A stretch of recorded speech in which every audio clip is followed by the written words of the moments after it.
Welcome to the Modern Classrooms Project podcast. Each week, we bring you discussions with educators on how they use blended, self-paced, and mastery-based learning to better serve their students.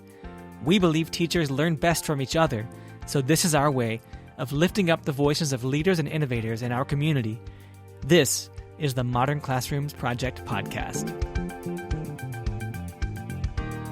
Hello and welcome to the Modern Classrooms Project podcast. My name is Tony Rose Deanna, and they, them pronouns, a designated hype person here at MCP, and I am joined by 7th and 8th grade social studies teacher, Travis Hammer, he, him pronouns. Welcome, Travis.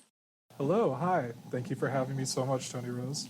It is so exciting to be in this space with you, and thank you so much for saying yes to the podcast. I know that you and I had met in Utah before, and I want to say it was last year, and it was a whole vibe because I felt like we spent the whole night, like the whole afternoon/night after the conference, of just like cackling and getting to know each other, as well with Michael, my coworker, Michael, as well as Ken Shelton. So it was just such a vibe. And I know that you were like, hey, I want to know more about Modern Classroom. What is this thing that y'all do that y'all are just like yapping about?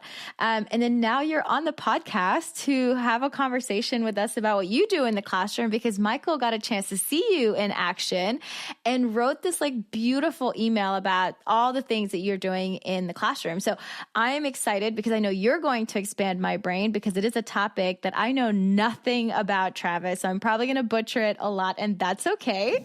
Yes, sweet, absolutely fantastic. Yes. So before we get started, what is bringing you joy currently? What is bringing me joy currently? Okay, I have like the really standard like teacher answer right now, which is we're about 3 weeks away from the end of school, and that is absolutely awesome. That's bringing me a lot of joy personally. But what's actually bringing me joy in my life right now? I'm going to give the honest answer here. Outside of school, I really do try to keep professional life and home life two very separate spaces, because I just need time away from both sometimes.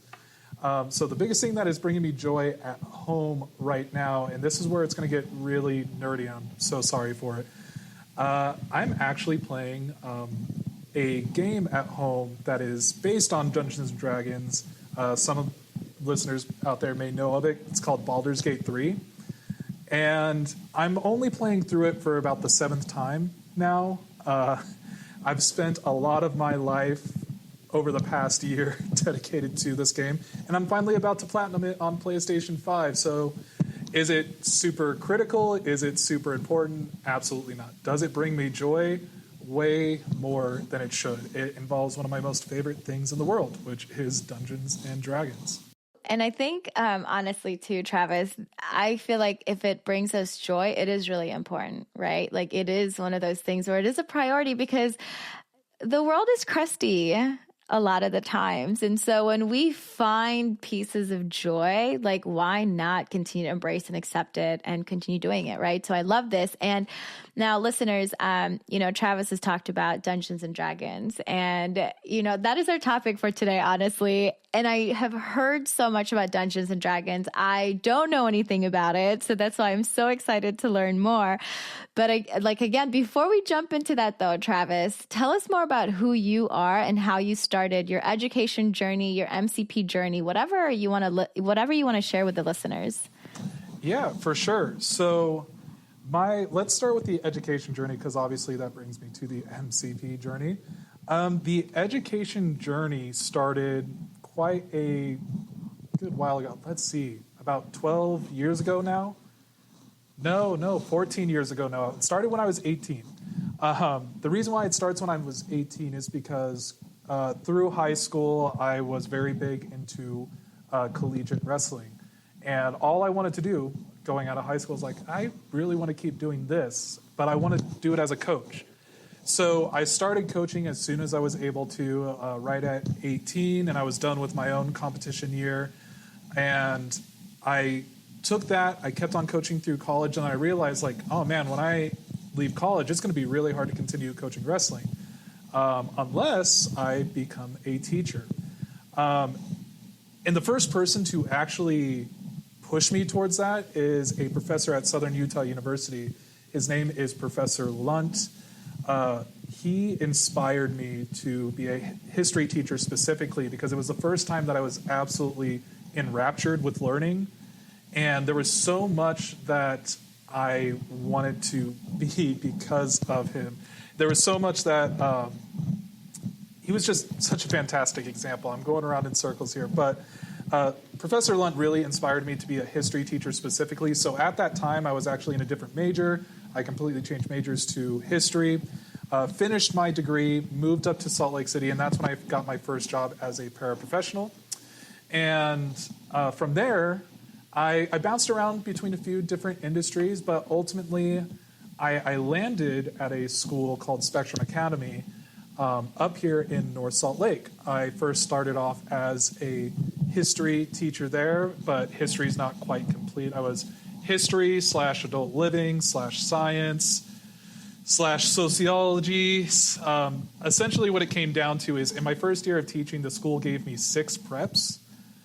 And yeah, I'm seeing a face right now, and that face is absolutely warranted. I didn't know what I was getting into. I was just so excited to get into teaching. And bear in mind, at this point, I've kind of moved past wrestling a little bit. I started a few different programs out here in Salt Lake County, but I wanted to focus just on teaching after a while. So that first year was absolutely brutal. I went through a few more years before eventually I did have to take a break for a little bit. Burnout is super, super real, and despite this being something I really wanted to do for many years, I needed to step away for a while, and I did for about 2 years. But then 3 years ago, I decided teaching is something I really miss. I talk about it a lot with my family members, and eventually I found my way back, and I am back here at Spectrum Academy, but instead of working with the high school, I work with the wonderful group known as 7th and 8th grade students. And that brings me to what brought me to modern classrooms. And it's all just very serendipitous. I was randomly invited to go to a conference by my school because, I don't know, people just liked me, I guess. So they're like, yeah, we'll send that guy to a conference for a couple days. I was just trying different presentations.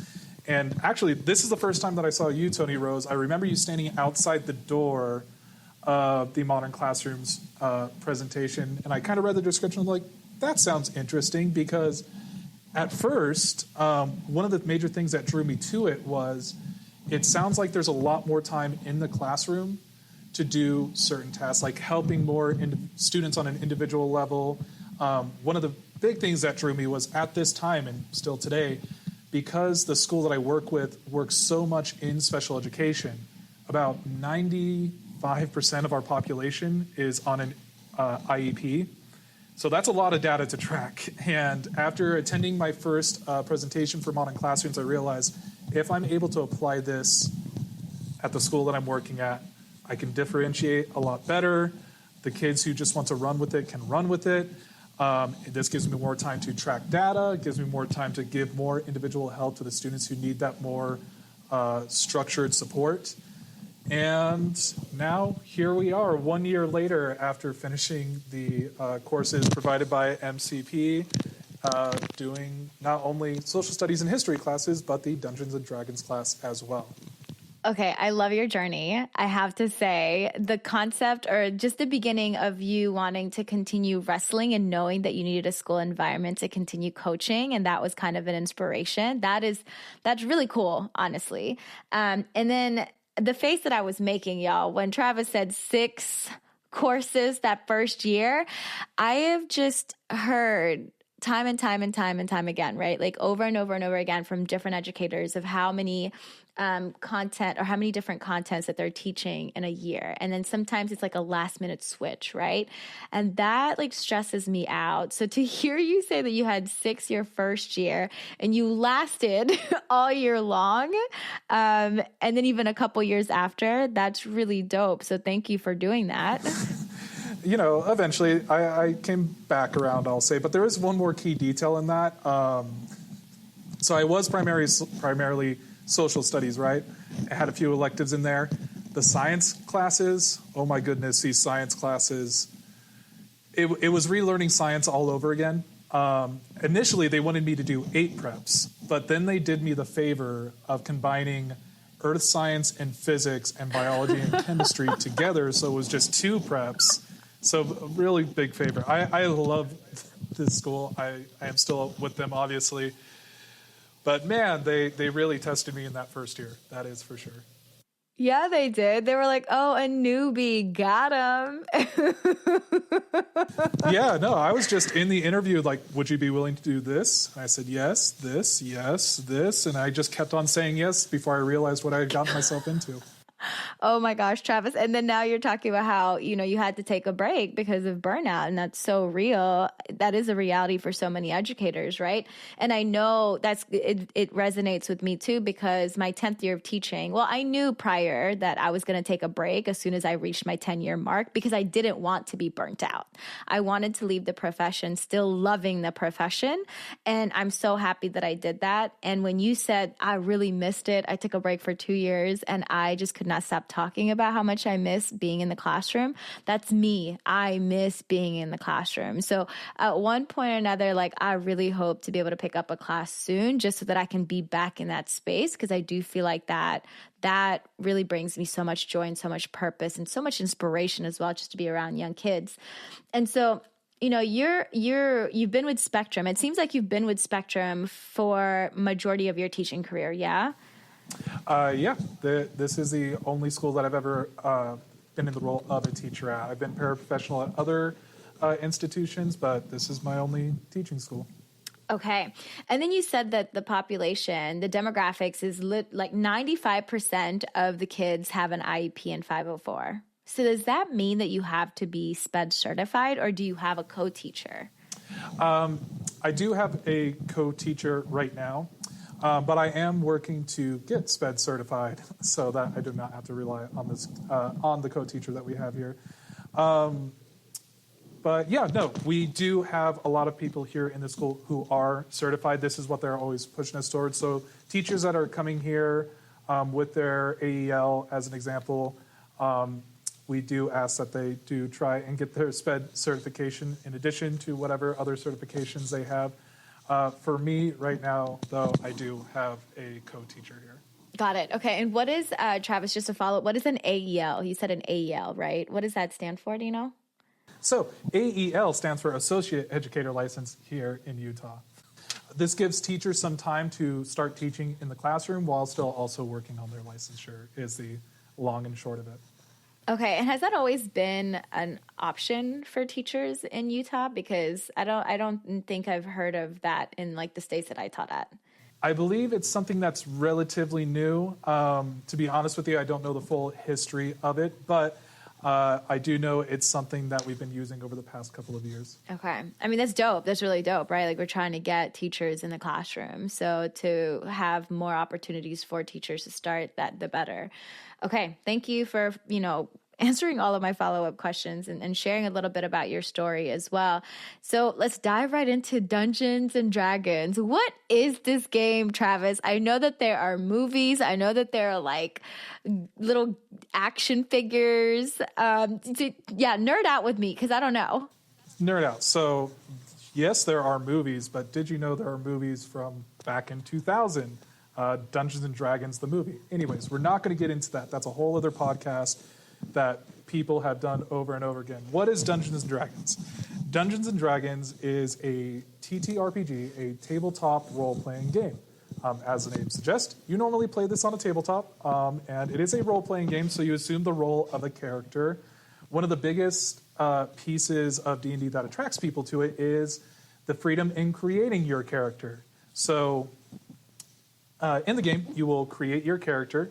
You typically have a party ranging from somewhere between 3, maybe up to a standard size would be maybe 5 players, 6 players. Some groups go bigger, some groups go smaller. It's really whoever wants to spend the time to play this game with you. And there is one person who is the dungeon master, the game master. They're the ones who deliver the story to the table, and the table reacts to the story. When they state something that they want to do, players will roll dice to see if they are successful in their stated action. Explaining this out loud, it sounds so surreal to me. Of like, I didn't think I'd be this person explaining a game on some sort of platform like this, but I digress. So really what Dungeons & Dragons is, it's collaborative storytelling. The company that puts out the game Dungeons & Dragons Wizards of the Coast, they have pre-made stories that you as the Dungeon Master could read about. You learn what happens in the story, what are the different possibilities or outcomes of different actions. But a lot of people, and this is what I usually do something called homebrewing, where we're writing our own story. We just kind of react to whatever the players are doing. A lot of it is improv.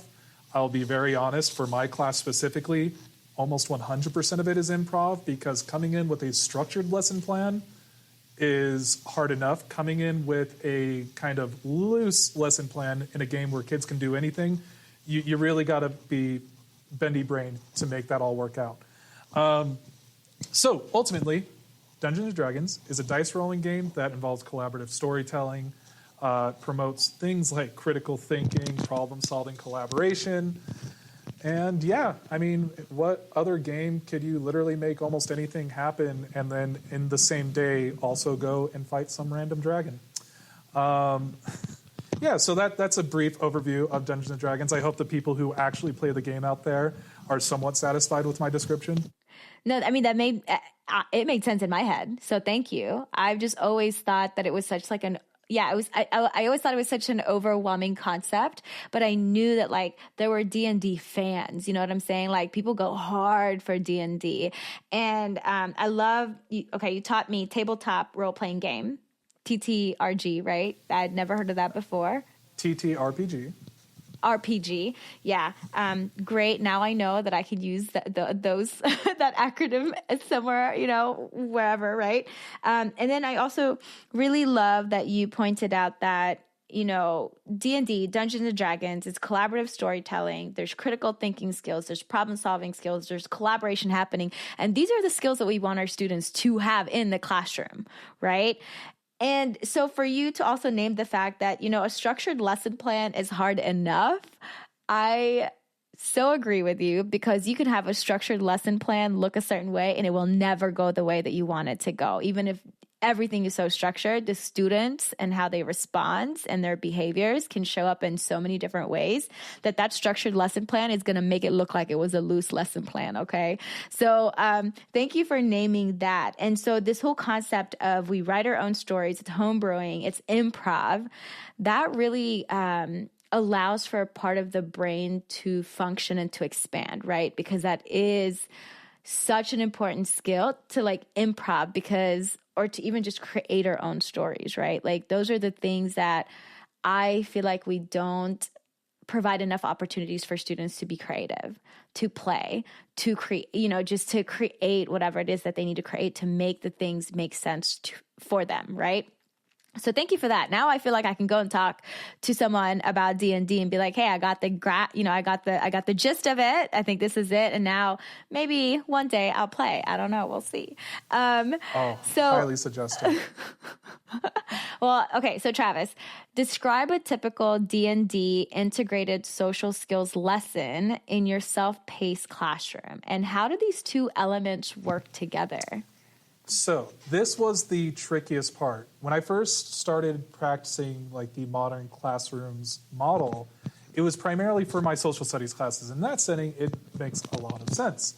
And which, by the way, fully implementing it this year for the first time has had amazing results. So much task completion. Nobody's missing a lesson. Fantastic. But I digress. Now, integrating the D&D social skills aspect into this. That's where it gets a little bit tougher, because the actual practice is the class. The actual playing of the game is where we're getting all of the skills that we're trying to get from that class. Now, there is a little bit of a struggle here, because earlier I mentioned 6 players and a dungeon master is about as big of a group as you normally want. You can go bigger, but after that, it gets kind of unwieldy.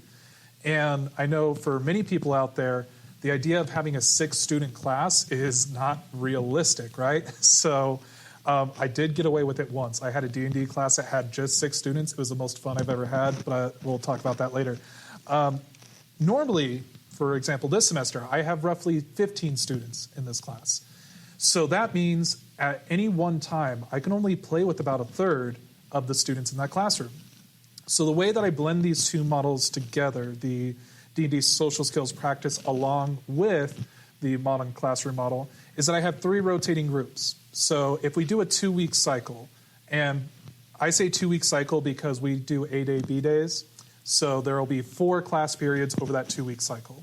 I should also mention, just so that this makes sense, we are very fortunate as a school to have a 4-day school week with directed learning Fridays. Yeah, it is awesome. It's really amazing. Super grateful for it, but that's all context for 4 classes in a 2-week rotation. Group A will have the first session with me, so we will play through the session. I usually have some sort of theme or topic in mind that I'm trying to hit with the particular session we play. And for people who actually play the game, a typical D&D session usually lasts minimum 2 to 3 hours. But I only have an hour for classroom, so I really do have to change the structure of how I would normally play to fit within this hour so these groups can keep rotating in. But I have a particular theme for each session. So as an example, early on, I make a theme of teamwork. In order to accomplish the goal that I present them, all of the members in that group are going to have to work together in some way to accomplish that goal. And I don't tell them how to accomplish the goal. I just give them what the goal is and leave clear signs of no one person can do this alone. So that's an example. Now, the 2 other groups, while that first group is playing, what I've started doing is introducing some other skills that they can be practicing in the D&D class that are still related to D&D. One of the typical assignments that I'll have is a research assignment. D&D has lots of rules. There are lots of different types of spells you can cast. There are lots of different types of items you can use. So I will set kids out on these projects of, okay, today you are going to be researching 3 third-level spells. You can choose any 3 third-level spells you want. You must describe to me in your own words what this spell does. And after you give me these summaries of the different spells and what they do, you have to give me a basically persuasive paragraph of why did you choose these 3 spells over all other spells. So that's one activity that I'll have Group 2 do. Group 3 will then work on another activity. Lately, I've been using School AI and this very lovely prompt that I learned at the same conference that we actually met each other at. This prompt in School AI will generate a choose-your-own-adventure story for students. So they get to go through a choose-your-own-adventure story that's generated for them. It follows the same themes that they were practicing in the session prior to them working on this assignment. And at the end of their choose-your-own-adventure, they have several reflection questions that they can work on. So essentially the way that these 2 things blend is in a 2-week cycle, each group will get to play once. On the other days that they are not playing a session, they are either working on these assignments that I gave you examples of, or they're working on leveling up their character for the next session, which is also a whole process in itself. Lots of step-by-step instructions to go through. Travis, this is fascinating. This is really, really, really cool. I guess, okay, first of all, School AI, I love their program. So I'm glad that you were able to take something away from them at the conference as well. And also this 2-week cycle. Thank you for all the background information as well about how your school functions. Congratulations on implementing the modern classrooms for a full year, by the way. I wanted to say that. And then naming all the things that have happened with the with implementing the model. So thank you for that. But okay. All right. There's a lot that you said here, which I think is really beautiful again. So you've created a schedule that works for you and your students, which I think is very lovely, right?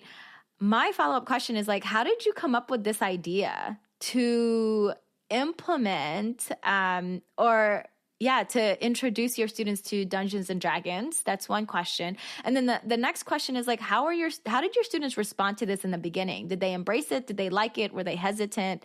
How did they feel about it? So how did this whole idea start? Well, it really started from a place of I wanted to have even more fun at school.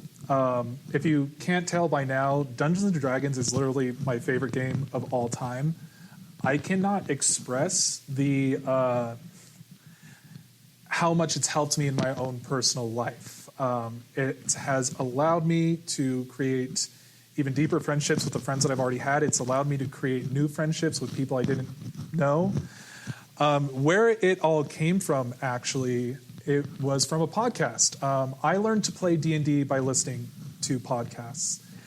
This is for the adults out there because these things are primarily adult entertainment, I will say, as far as like the content in them. But the podcast that I learned how to play D&D from was Not Another D&D podcast, also known as NADPod, as well as Dimension 20 from Dropout.tv, which is an online streaming service. These two things together helped me learn how to play the game. So one of the programs that Dimension 20 also does, in addition to these actual play shows, is they have a show called Adventuring Academy. And this talked about relevant social issues in relation to Dungeons & Dragons. It talks just about the game itself. They talk about people's experience playing the game. And as I was listening to these podcasts, there's a lot of people saying, yeah, I started playing when I was a kid. And honestly, it really helped me open up. It really helped me form into the person that they were going to be. So that little seed of an idea gets in my head of like, wow, that's really cool. I wonder if I could do this at school. And I started looking into it because if I just go to my administration, I have a really great administration team. And especially when this all started, they were very supportive. If I just came to them and said, hey, I have this idea, let's do it, they would have probably said yes. But I tried to do my due diligence. I did look through some studies just to make sure what I found to be anecdotal evidence in my own personal life was actually true. And a lot of studies do suggest that these soft skills we want our kids to learn can be improved through games like D&D. So I brought these to my administration. They approved it. I was stoked. I went into the next year fully ready. And then how the first group of students who I did this with took it, there were some who were just purely excited. Wait, you want us to be creative and we can propose like an OC for you? And then we get to take that OC and play in a story? Yeah, we're all about that. So there were some kids who were just excited by the creative bit. There are some kids who already had experience with D&D and were just amazed that there was a D&D class, not just a D&D club, because like you mentioned earlier, Dungeons & Dragons has gotten wildly more popular over the last 10 years, I would say, especially from where it started, which was, akin to a witch hunt. If you used to play D&D in the 70s or 80s, you might get yourself in some trouble. So we have those two groups, and then you have the third group of students who have no idea what you're talking about. When you try to explain it to them, doesn't quite make sense. And, I knew we were going to run into them eventually. But having said that, once they have the chance to actually try playing the game, they quickly come to realize, oh, this is just fun. We are just trying to have fun here. It is fun to tell stories. It is fun to listen to Mr. Hammer make a fool of himself as he tries on different voices for these silly little characters. So there are a few kids who come in not really knowing anything about it, not having a lot of interest, but typically by the time the class is done, they know Dungeons & Dragons and they want to share it with their friends, which is awesome. I think it sets the tone for the classroom and the culture, right? Like, hey, my teacher is really excited about this thing. So, and then I see a couple of my classmates are also excited about this thing. So now I'm curious. You've got my curiosity. I am interested, right? I want to learn more. And I love this concept that you started out with. I wanted to have more fun in the classroom.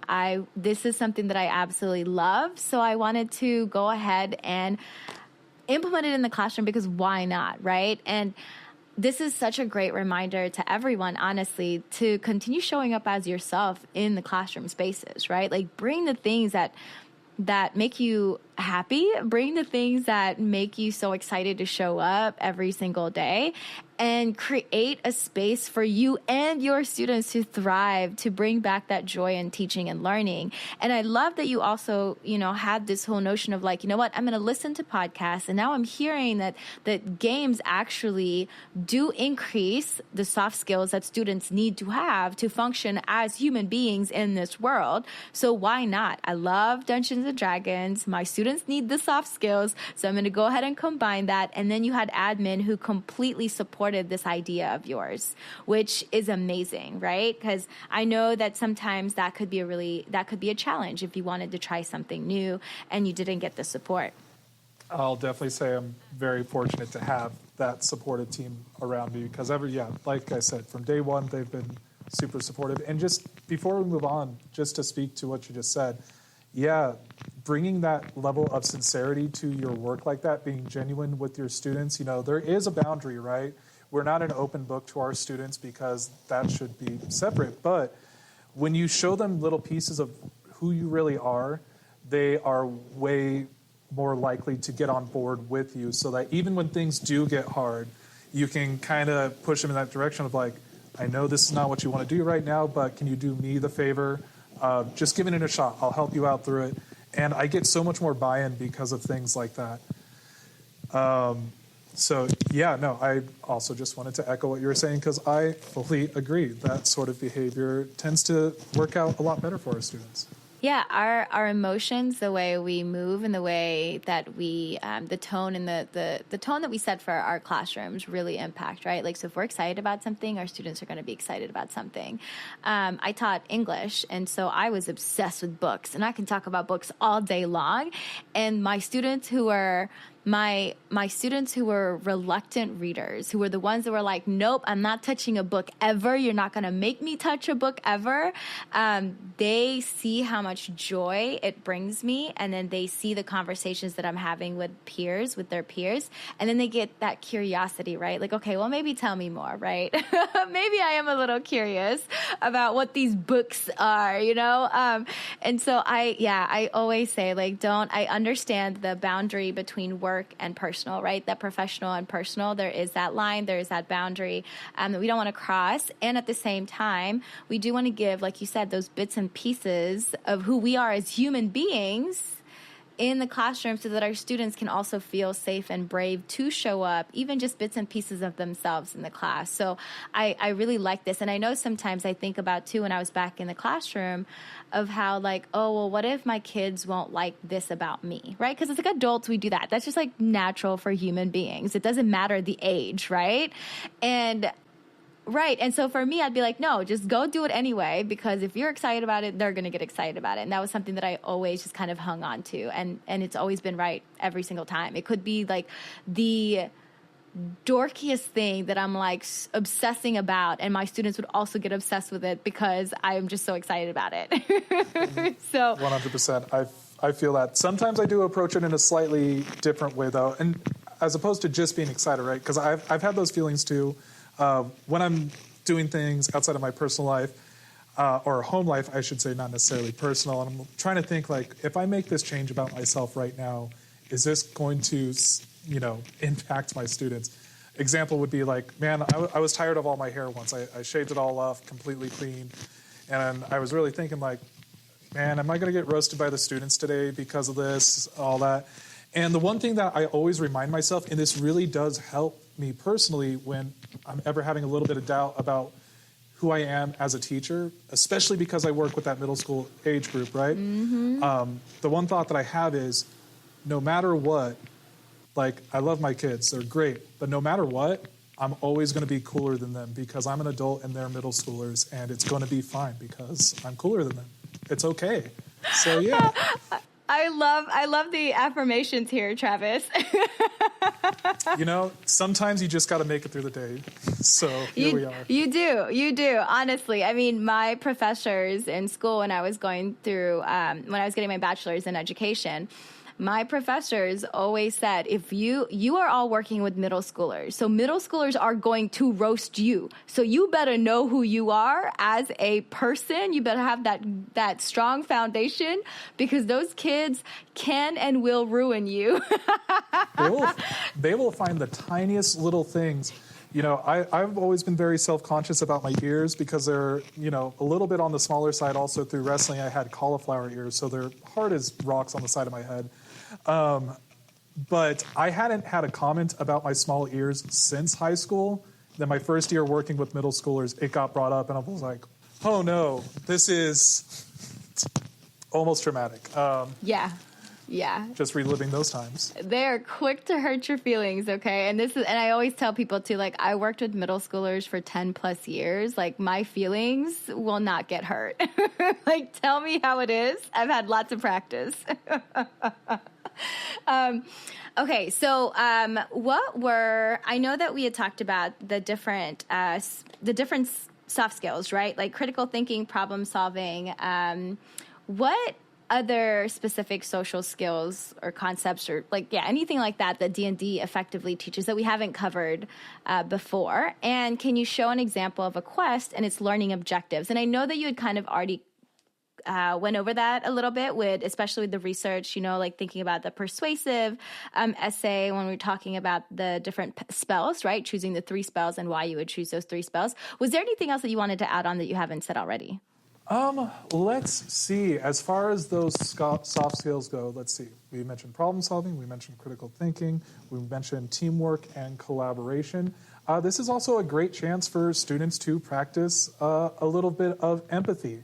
So sometimes, I'll present them with a character where upon first glance, you really don't know what you're getting into. There's a lot of the time where I introduce these little tiny funny cartoon characters to the students and it turns out, oh no, it's a monster, they're coming after us. But other times there is these characters who can be a little bit monstrous looking, maybe they're a little bit gruff, maybe they're a little bit rude. And the students have to investigate what is going on, why are they acting like this, what is appropriate for behavior for them in this moment. So one such example, let's see if I can come up with a specific one off the top of my head. One such example, and this is actually also a really good example of how things don't always go the way you think they're going to go. I had a very simple task for the students in this session. Their task was to find a way into the city. And really, if they had approached and been kind and respectful, they would have been let through the gates. But instead, they immediately go to, let's be really funny and let's create some harebrained scheme of getting into this. So they split up into 2 groups. One's coming in from the sky. The other one is trying to run this little ruse at the front gates with these guards, like trying to talk circles around them, convince them to go in. And really what they needed to do is they just really needed to listen to the guard. So after going through all of these Looney Tunes type of plans, eventually all of their characters get arrested because at a certain point they were breaking the law. Unfortunately, that's just what happens.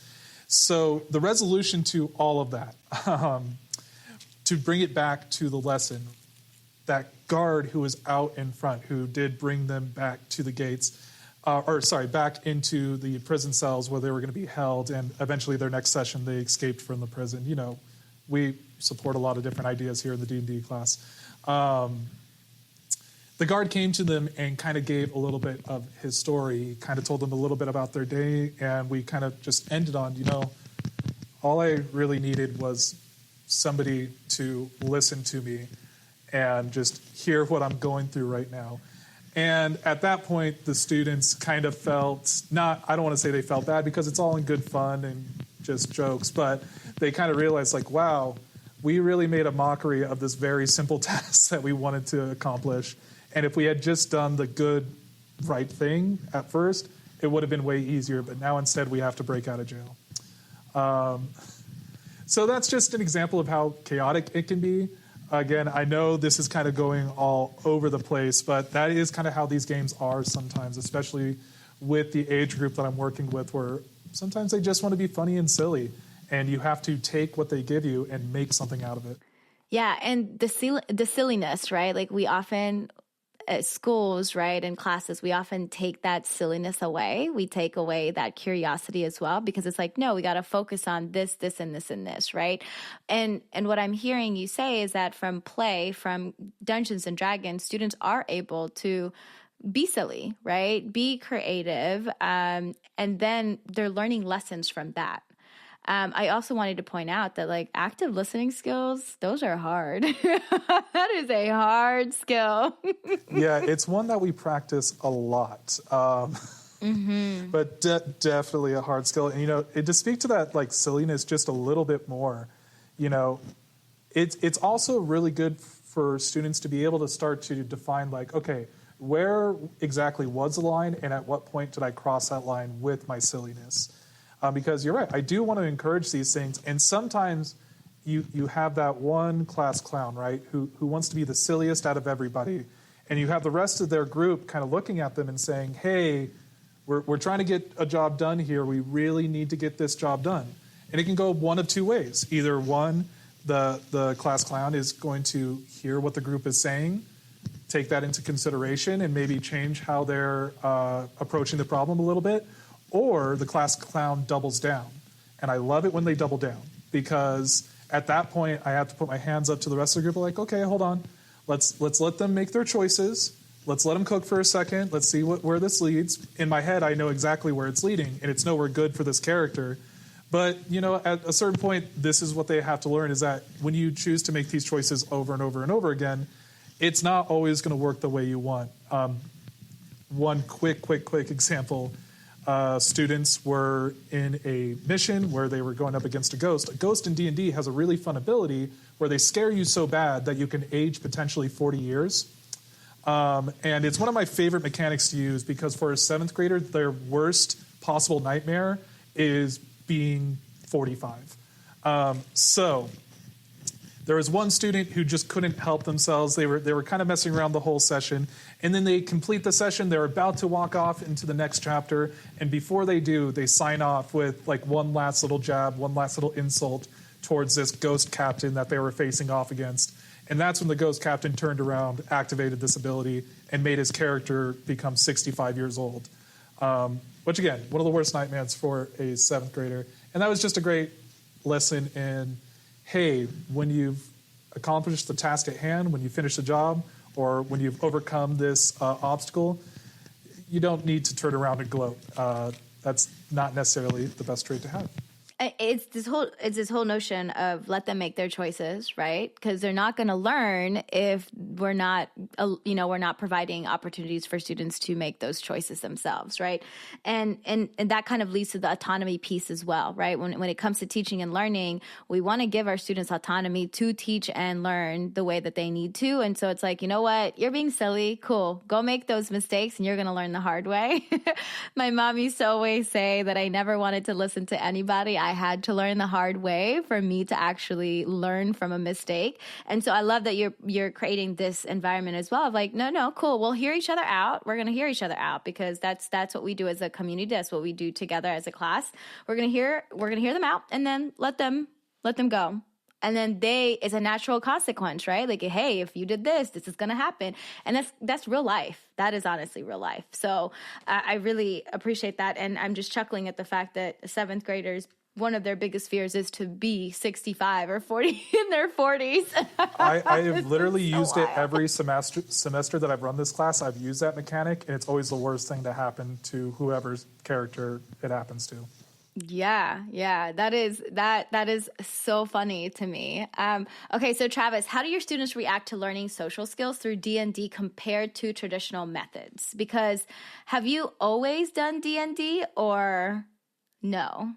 This is a class that I actually started at, let's see, when did I exactly start this? At the beginning of last year. So not this school year, but the beginning of the previous school year.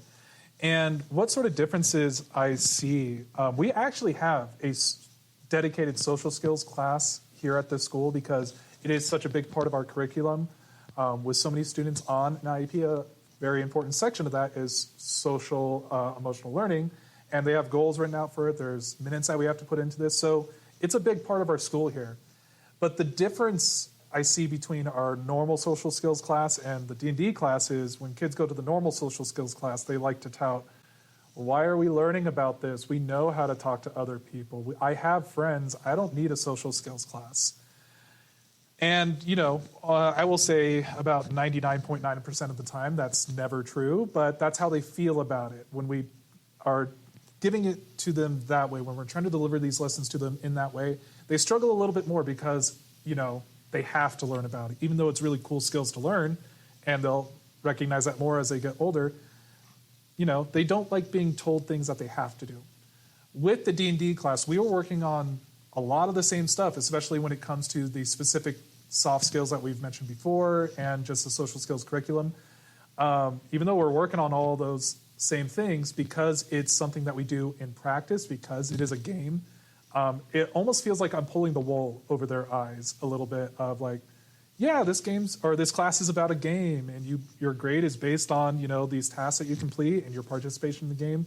But really it's me trying to teach them how to interact in groups a little bit better, how to overcome these social challenges that they may face growing up throughout their lives. And my favorite form of teaching is sneaky teaching, I'll have to say.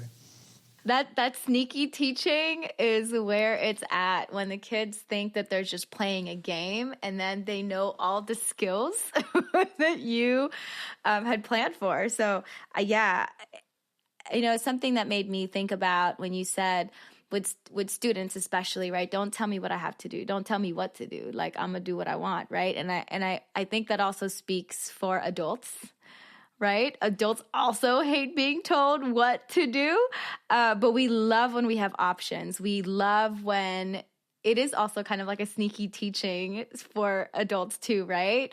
So I think that that's just really funny, because now, I'm working with all adults, right? All teachers. And I have to be creative with how I teach, or at least share information, so that it doesn't feel overwhelming, or it doesn't feel like it's a huge ask. And it feels like that is part of their ideas anyway. And I'm just here enhancing and supporting it. So I think it's really interesting that that's kind of what you're doing too. Like, you kind of already know middle schoolers love to play games. I mean, honestly, everybody loves to play games, right? It could be any kind of games. And so you being able to put that in the classroom, and when you're teaching social skills, that's really important, because it's like, oh, they're playing this game and they are utilizing the social skills that we are teaching. So I love that. Thank you for sharing that. And so for teachers hesitant to try game-based learning, because I know for me, for my neurodivergent brain, I'm like, oh my gosh, that's so much. I would love to implement something like this, but I don't even know where to begin. What's your top tip for starting small in any class, or if you want to also talk about social studies? So for tips to get started out on something like this, I will say this class that I do, there is one major hurdle to it, no matter what. If this is going to be a class, the teacher running it has to know how to play the game. This is for Dungeons & Dragons specifically, because I don't know if this was clear enough up top, but it's a complicated game, right? The way that I put it makes it sound very simple, and for players, it can be very simple. But for the person running it, there's a lot of rules that you need to know, and you can reference these rules, but unless you have a really solid foundation of that, of this game, it's not going to be successful. So if you are a teacher that's interested in doing something like this, make sure that you have practice with it outside of the classroom first. Play with your friends, learn the rules a little bit, listen to some of these podcasts to learn how to play the game. But if you wanted to start smaller than that, because introducing games in the classroom is one of my favorite things to do of all time. As an example, one that I still do to this day is I do a version of the Oregon Trail, but it's done through a PowerPoint presentation, and they get to make different choices. I have this whole cool little sheet that I use to help keep track of like their money, their supplies, and it's all added together at the end for their final score. That's a much more complicated version, and there is those sorts of games on, for example, Teachers Pay Teachers. But to start even smaller, there was an example of a trivia show that I did. And I will say this before I describe this. The best game for your classroom is one that you make up yourself. You make the rules. It doesn't have to be overly complicated. So an example of one that was not overly complicated, that I did include a little bit of D&D in this as well. I did a trivia show for my students, where I played the role of Didaskalos, the knowledge hoarding dragon. I drew a little health bar meter up on my board back here with 100 health points. And I wrote 3 different abilities kids could choose from to help them answer the questions. So one of the abilities was call on a friend to help you with the answer. One ability was being able to answer twice or give 2 different answers and still getting it correctly. And every time they got an answer correct, the kids got to roll a certain dice, a D20, and however many or whatever number they rolled on that D20, that's how many health points I would subtract from the dragon's health points. So while I'm giving this kind of trivia show review, I am putting on a voice. I'm having kids describe how they run up and hit the dragon after they answer a question correctly. And kids got super into it. They're very excited. They even introduced a little bit of their own creativity in it as well. I think they finished off the dragon by producing a giant spoon and, sorry, a little bit graphic, they scooped out the dragon's eye, and I just had to pretend like I was a one-eyed dragon at this point, yelling about, hey, whoa, this is a trivia show. Why are you guys being so violent?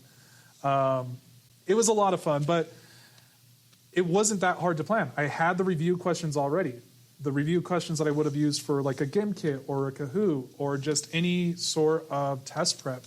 And then I just added a couple rules. And by doing that, kids loved it. I still have some of those kids come from the high school now and tell me or recount with me that time I played a dragon in the classroom and had my eye scooped out. Creating memories like that, I think, is so important to learning. Because when I think back on it, when I think about what has stuck with me throughout my whole educational career, obviously all the skills and all the knowledge my teachers gave me as a kid growing up, they built on each other. So even if I don't remember them specifically, they're still there. But the parts I do remember were the parts that were fun and impactful like that.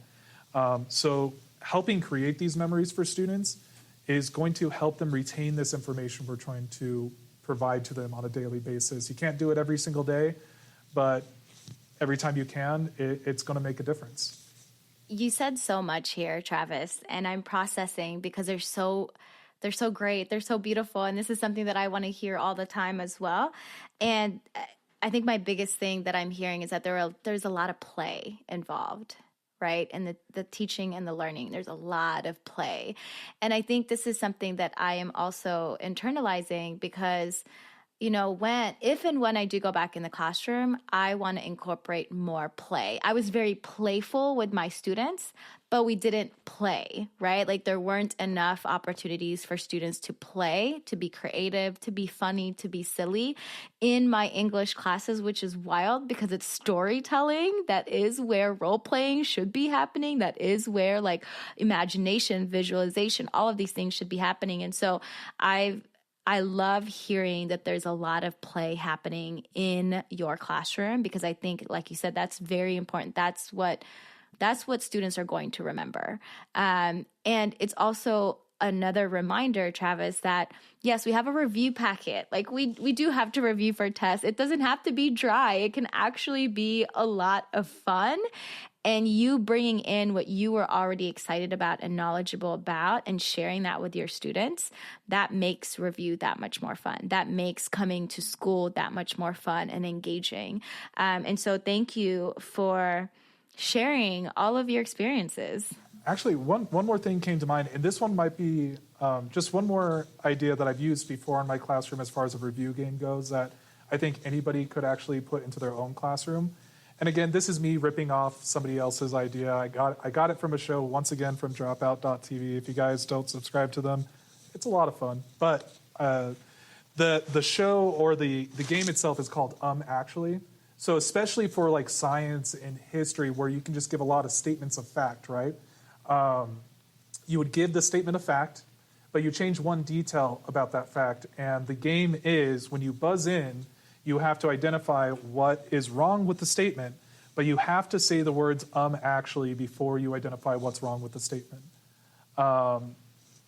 That one has been a lot of fun because at a certain point, even if a kid doesn't know the answer, they're looking at the statement and there's a little bit of strategy to it of like, okay, what is out of place here? I may not know exactly what we're talking about with this whole, American Revolution thing, but something has to be out of place in the statement. So it's a fun little review game where you still get to go over all the concrete points that you need to go over for a review, but also allows the kids to kind of problem solve through statements like that. Yeah, and it's error analysis, right? Like there's a mistake, so let's analyze the mistake and correct it. And it's not a big deal if there's a mistake. We're going to correct it though. We're not going to let it be. We're going to correct it. And you said this was more so for like history and science, but I can see that in math as well, right? Here's a problem here's a problem and there's an error. Actually, it should be a 2 instead of a 3. And then even thinking about English, yeah, grammar would be one of the things, even writing skills, reading skills, right? Like even when we're thinking about like context clues and expanding students' vocabulary, that could be a great actually. Like that is not the right word to use. This would be the word that I would use for this paragraph instead. Oh, that's so cool. Yeah, I wish I was creative enough to come up with all of these ideas on my own, but I'm standing on the shoulder of giants. Very funny giants, and I just keep on pulling ideas from different places like this. And this is one of those ways that we are like bringing parts of ourselves into the classroom. These are the kind of things I enjoy in my home life, and being able to bring a piece of that and apply it to what we do in the classroom has been so much fun. Oh, that's so cool. You're giving me so much life right now, honestly. Okay, Travis, so what is your future or what is your vision for the future of games and interactive storytelling in social studies education, in social skills, in anything? And then any new D&D ideas you're excited about? Oh man, I can answer this question in one fell swoop because that's what I was going to reference anyways at the end of this statement. So the future of what this class looks like for me personally, and what I hope I can do more in my social studies classes as well. As far as the Adventuring Academy class goes, the D&D class I refer to as Adventuring Academy, once again, ripping it off shamelessly. Next year, I would actually really like to bring that a little bit more into social studies. It's still primarily going to be a social skills class, but I realized, what am I doing? I have D&D stories built in to some of these social studies lessons I could be doing, or that I used to do when I had a Myths and Legends class. So next year, I'm going to be incorporating a little bit more mythology into it. Normally at the beginning of these D&D classes, I do have a fake history lesson of the world that they're playing in. So we present it very much like a history lesson, but of a world that I created. We're going to do that again next year, but next year we're going to be focusing more on different mythologies. We'll start off with the standard ones. Big Greek history buff here in college. Again, shout out to Professor Lunt at Southern Utah University. But starting with Greek mythology, and then I can see it kind of building from there, starting to get into other mythologies and other cultures that the kids at our school would not otherwise be introduced to.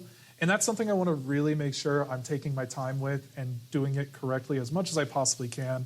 And that's why we're starting with Greek mythology, because that one I got a little bit more solid already. So that's just one idea that I have for bringing this social skills class into a more social studies world. As far as bringing the D&D to social studies, yeah, there are a lot of things that I can see using this game to kind of apply in that classroom. I don't have to do the full game of Dungeons & Dragons to play Dungeons & Dragons. The first time I ever played a version of this game was in my 8th grade English class with my little pod of tables where we were just going back and forth saying, okay, this happens in the story. What do you do next? Then I would say what I would do next. And then the kid that is telling the story would go and then find a way to embarrass me. But, Dungeons & Dragons doesn't have to follow those rules. You can just take bits and pieces of it. So what I'm imagining is next year when we're going over the American Revolution, we are going to role play one of the major events in American history. Maybe we'll role play some of the events that happened in Boston leading up to the American Revolution, like the Boston Massacre. You're a person in the crowd watching this all go down. You don't see exactly how it starts, but you see people are throwing snowballs. You see all of a sudden a puff of white smoke, loud bang, and people scattering, running. And we kind of go through these historical events as if we're there. And then the kids still get to have this freedom to make the choices in those events of what they would do. So that's one version that I'm thinking of. Another pie in the sky dream is something along those similar lines where we're still playing out a major historical event in a role-playing session, but their goal is to fix something wrong in the historical event. The historical event is not going how they were taught, so they have to fix that problem. That's the pie in the sky dream. You know, there's always considerations you have to make with making sure you get to all the content you need to get to, but in a perfect world, I'd be able to spend a day or two on something like this.